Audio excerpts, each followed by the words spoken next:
ಪಶುವೈದ್ಯಕೀಯ ಪರೀಕ್ಷೆಯಲ್ಲಿ ಅಕ್ರಮ ಆರೋಪ ಕೇಳಿಬಂತು. ರಿಪಬ್ಲಿಕ್ ನಿರಂತರವಾಗಿ ವರದಿ ಮಾಡಿತ್ತು. ಇದೀಗ ಕೆಪಿಎಸ್ಸಿ ಎಚ್ಚೆತ್ತುಕೊಂಡು ಕಮಿಟಿ ರಚನೆ ಮಾಡಿದೆ ಮತ್ತು ಫಲಿತಾಂಶಕ್ಕೆ ತಾತ್ಕಾಲಿಕ ತಡೆ ನೀಡಿದೆ.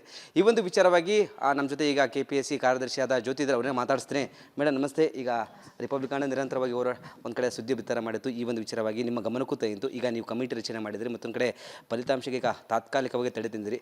ಈ ಕಮಿಟಿ ಯಾವ ರೀತಿ ಕೆಲಸ ಮಾಡುತ್ತೆ ಮತ್ತು ಎಷ್ಟು ದಿನದ ಒಳಗೆ ವರದಿ ಕೊಡಬೇಕಾಗುತ್ತೆ ಮೇಡಮ್ ಅಂತ? ಇದು ಪರೀಕ್ಷೆ ನಡೆದಿರೋದು ಜನವರಿಯಲ್ಲಿ. ಸೊ ಅದಕ್ಕೆ ನಾವು ಮೂಲ ದಾಖಲೆಗಳ ಪರಿಶೀಲನೆ ಮಾಡುವಾಗನೂ ಅಬ್ಜೆಕ್ಷನ್ಸ್ ಕೊಟ್ಟಿರ್ತಾರೆ. ಮೂಲ ದಾಖಲೆಗಳ ಪರಿಶೀಲನೆ ಮಾಡುವಾಗನೂ ನಾವು ಡೀಟೇಲ್ ಆಗಿ ನೋಡಿರ್ತೇವೆ ದಾಖಲೆಗಳನ್ನು. ಆ ಟೈಮ್ನಲ್ಲಿ ಈ ರೀತಿಯ ದೂರುಗಳು ಬಂದಿಲ್ಲ. ಯಾವಾಗ ಎಕ್ಸಾಮ್ ಇತ್ತು ಜನವರಿಯಲ್ಲಿ, ಅದಕ್ಕಿಂತ ಹಿಂದೆ ಇವರು ಈ ಥರ ಅಪ್ರೋಚ್ ಮಾಡಿದ್ದಾರೆ ಅಂತ ಹೇಳ್ತಾ ಇದ್ದಾರೆ ಏನು ದೂರುದಾರರು.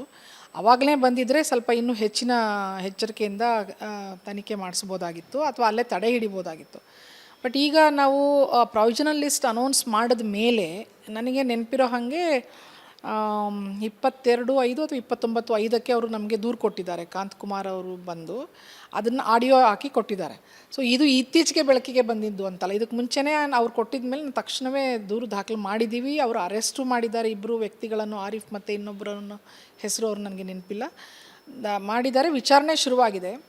ಆದರೆ ಪ್ರಾವಿಷನಲ್ ಲಿಸ್ಟನ್ನು ನಾವು ಅನೌನ್ಸ್ ಮಾಡಿದ್ದೀವಿ ಮತ್ತು ಫೈನಲ್ ಲಿಸ್ಟನ್ನು ಕೂಡ ಆಕ್ಷೇಪಣೆಗಳು ಏನು ಬಂದಿತ್ತು ಅದರಲ್ಲಿ ಅಂಥ ತೀವ್ರವಾದ ಆಕ್ಷೇಪಣೆಗಳು ಇರಲಿಲ್ಲ. ಮತ್ತು ಯಾವ ಆಕ್ಷೇಪಣೆಗಳಿತ್ತು ಅದನ್ನೆಲ್ಲ ನಾವು ಸರಿಯಾಗಿ ಗಮನಿಸಿ ಅದನ್ನು ಪರಿಶೀಲನೆ ಮಾಡಿದ ಮೇಲೇ ಫೈನಲ್ ಲಿಸ್ಟನ್ನು ಬಿಡುಗಡೆ ಮಾಡಿರೋದು. ಆದರೆ ಇದು ಇವರು ಸ್ಟಿಂಗ್ ಆಪ್ರೇಷನ್ ಮಾಡಿ ಏನು ನಮಗೆ ಕೊಟ್ಟಿದ್ದಾರೆ ವಿಡಿಯೋ, ಅದನ್ನು ಈಗಾಗಲೇ ಪೊಲೀಸ್ ಠಾಣೆಯಲ್ಲಿತ್ತು.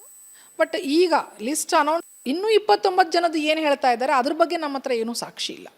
ಸೊ ಹಾಗಾಗಿ ಈ ಥರ ಅವರು ಮಾತಾಡಿರೋದು ತನಿಖೆಯಲ್ಲಿ ಅಥವಾ ವಿಡಿಯೋದಲ್ಲಿ ಸ್ಪಷ್ಟವಾಗಿ ಗೊತ್ತಾಗ್ತಾ ಇರೋದ್ರಿಂದ ನಾವು ಅದನ್ನು ಲಘುವಾಗಿ ಪರಿಗಣಿಸ್ಬಿಟ್ಟು ಮುಂದೆ ಹೋಗೋ ಪ್ರಶ್ನೆ ಬರಲ್ಲ. ಹಾಗಾಗಿ ಆಯೋಗ ಇದನ್ನು ಸ್ವಲ್ಪ ತೀವ್ರವಾಗಿಯೇ ಪರಿಗಣಿಸಿ ನಿನ್ನೆ ತುರ್ತು ಸಭೆ ಮಾಡಿ ಒಂದು ಆಂತರಿಕ ಸಮಿತಿ ರಚನೆ ಮಾಡಿದೆ. ಆಂತರಿಕ ಸಮಿತಿ ಮೇಲೆ ಭಾಳ ಜನರಿಗೆ ನಂಬಿಕೆ ಇಲ್ಲ. ಆದಾಗ್ಯೂ ನಾವು ನಮ್ಮ ಕರ್ತವ್ಯ ಮಾಡಲೇಬೇಕು, ಮಾಡಿದ್ದೇವೆ. 4 ಜನ ಮೆಂಬರ್ಸ್ ಅವರು ಸೇರಿ ಒಂದು ಉಪಸಮಿತಿಯನ್ನು ಮಾಡಿದ್ದೇವೆ. ನಾವು ಕೂಡ ಒಬ್ಬರು ಜನಸಾಮಾನ್ಯರಲ್ಲಿ ಒಬ್ಬರಾಗಿರೋದ್ರಿಂದ ಎಷ್ಟೋ ಬಾರಿ ನಮಗೂ ಅನ್ನಿಸುತ್ತೆ, ಹೌದು ಇರಬಹುದು, ಅವರು ಒತ್ತಡದಲ್ಲಿ ಕೆಲಸ ಮಾಡ್ತಿರ್ಬೋದು ಅಂತ ಅನಿಸುತ್ತೆ. ಬಟ್ ಅದಕ್ಕೆ ಯಾವುದೇ ಪುರಾವೆಗಳು ಎಲ್ಲೂ ಇಲ್ಲ. Thank you.